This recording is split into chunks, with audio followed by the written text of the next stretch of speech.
देवांचा प्राणप्रतिष्ठाचा चौथा दिवस. 4ही दिवस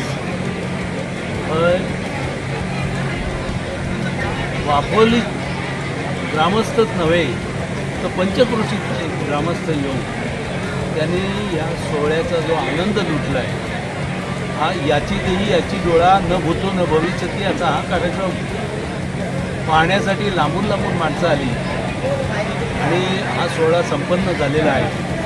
मला माझ्या वापोली गावच्या देवस्थ कमिटीचा आणि व्यवस्थापनाचा म्हणजे माझी तरुण पिढी ज्या पद्धतीने इथे व्यवस्थापन करत होती त्या सगळ्यांचं कौतुक करावं तेवढं थोडं आहे असंच वाटतं. फार गेली 5-7 वर्ष मला देवांची स्थापना करण्यासाठी मुहूर्त मिळत नव्हतं. यावर्षी तो सापडला आणि मी खास मुंबईतून वेळ काढून हे 4ही दिवस इथे संपूर्ण आनंद घेतलेला आहे. मला कल्पना नव्हती एवढं भव्य दिव्य स्वरूपात असेल. आपल्या गावाचं आहे, गावातलीच लोक असतील असं वाटलं, पण नाही.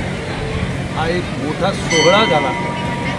इतके भटजी, इतकं ते सगळं उभारलेलं शामियाना आणि त्यात सगळ्यांची व्यवस्था हे साधं काम नाही, पण मी माऊलीच्या कृपेने आणि तुमच्यासारख्या कार्यकर्त्यांच्यामुळे हा सोहळा अप्रतिम झालेला आहे. हा प्रत्येकाच्या चेहऱ्यावर जर बघाल तर एक वेगळं तेज, वेगळा आनंद त्यांच्या चेहऱ्यावर ओसंडून वाटतो. हे साधारण काम नाही.